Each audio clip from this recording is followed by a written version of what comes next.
Assalamualaikum warahmatullahi wabarakatuh.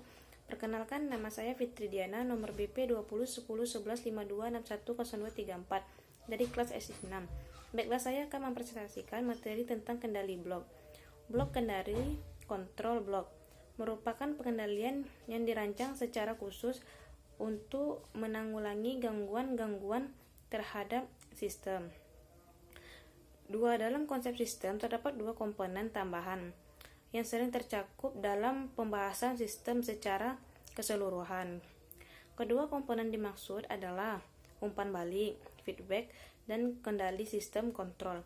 Sistem dengan kedua komponen tersebut sering disebut sebagai sistem sibernetik, yaitu suatu sistem yang melakukan monitoring sendiri dan pengaturan sendiri. Umpan balik sistem pada prinsipnya merupakan data kinerja sistem dan sering dimasukkan sebagai bagian dari fungsi pengendalian karena perannya yang penting dalam proses pengendalian. Adapun kendali sistem merupakan fungsi utama sistem dalam memonitor dan mengevaluasi umpan balik untuk menentukan apakah sistem berjalan menuju arah yang dikehendaki atau ditemukan adanya kelainan-kelainan. Dengan demikian, apabila terjadi kelainan-kelainan, berbagai perbaikan, masukan, dan keluaran maupun proses atau transformasi dapat dilakukan untuk memperoleh hasil yang diharapkan. Baik umpan balik maupun kendali sistem pada prinsipnya berperan saling menunjang dalam upaya meyakinkan bahwa sistem benar-benar telah berjalan sesuai dengan harapan. Uraian tersebut di atas menggambarkan bahwa sifat dasar sistem adalah pencapaian tujuan kesatuan usaha atau upaya keterbukaan terhadap lingkungan proses atau transformasi, hubungan antar bagian, dan adanya mekanisme pengendalian. Pengertian sistem sebagaimana yang telah dijelaskan secara skematis dapat dilihat pada gambar 1 yang dikenal dengan model umum sistem. Suatu sistem yang berjalan dengan balik akan menghasilkan suatu umpan balik yang positif yang memberikan sinyal kepada fungsi kendali agar tetap memelihara keadaan sistem sebagaimana adanya karena sistem telah berjalan sesuai dengan harapan.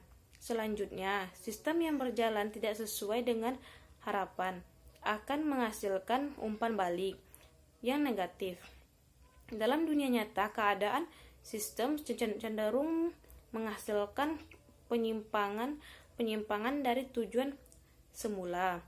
Dalam kondisi yang demikian, fungsi kendali akan senantiasa memonitor umpan balik dan berupaya untuk mengurangi berbagai kelainan tersebut dengan menggunakan kinerja sistem terdahulu sebagai acuan atau patokan.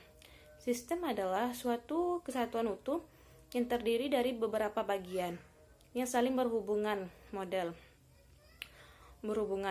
umum sistem. Komponen sistem. 1. Komponen input bertugas menerima data masukan sebagai pemberi tenaga sistem. Blok masukan dalam sebuah sistem informasi meliputi metode-metode dan media untuk menangkap data yang akan dimasukkan dapat berupa dokumen dasar. Maintenance input energi yang dimasukkan supaya sistem beroperasi X program komputer. Sinyal input energi yang diproses supaya sistem menghasilkan output X data informasi. 2. Komponen proses pengolahan input menjadi output. Terjadi kegiatan klasifikasi, peringkasan, pencarian, dan organisasi data lainnya. Proses merupakan elemen dari sistem yang bertugas untuk mengolah atau memproses seluruh masukan data menjadi suatu informasi yang lebih berguna. 3. Komponen output informasi sebagai hasil pengoperasian, sistem sebagai pendukung keputusan.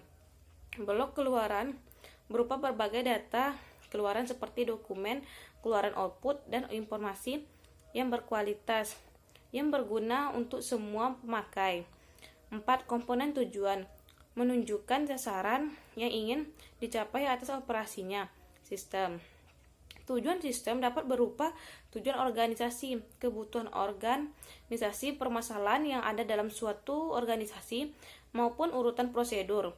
Untuk mencapai tujuan organisasi, tujuan dari sistem sangat menentukan sekali masukan yang dibutuhkan sistem dan keluaran yang akan dihasilkan sistem.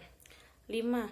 Komponen kendala ruang lingkup adalah batas-batas yang berlaku atas operasional sistem. 6. Komponen kontrol adalah pengawas beroperasinya sistem. Kontrol atau pengawasan sistem merupakan pengawasan terhadap pelaksanaan pencapaian tujuan dari sistem tersebut. Kontrol sistem dapat berupa kontrol terhadap input, output, pengolahan data, maupun kontrol terhadap umpan balik. 7. Komponen umpan balik memberi respon atas berjalannya sistem, misalnya pemeliharaan, pengamanan, dan sebagainya. Umpan balik merupakan elemen dalam sistem yang bertugas mengevaluasi bagian dari output yang dikeluarkan, di mana elemen ini sangat penting demi kemajuan sebuah sistem. Umpan balik ini dapat merupakan perbaikan sistem, pemeliharaan sistem, dan sebagainya. Input yang ada kemudian diproses. Dalam pemrosesan dimungkinkan akan adanya kendala. Kendala ini akan dikontrol oleh komponen kontrol. Apabila telah lulus, maka akan dihasilkan output dengan menunjukkan sasaran yang ingin dicapai atas operasinya sistem. Setelah didapatkan output, maka muncullah timbal balik, umpan balik, yang merupakan elemen dalam sistem yang bertugas mengevaluasi bagian dari output yang dikeluarkan. Contoh gambaran sebuah subsistem dalam penarikan uang tunai ATM. Input: memasukkan kartu ATM, memasukkan nomor PIN ATM, proses pengecekan saldo uang, dan memilih nominal uang yang akan diambil atau ditransfer. Kendala: jika uang yang diambil kurang, mengulangi proses penarikan dari awal. Output: uang tunai dan struk atau bukti penarikan atau pengiriman uang. Tujuan: mengambil uang tunai, mentransfer uang.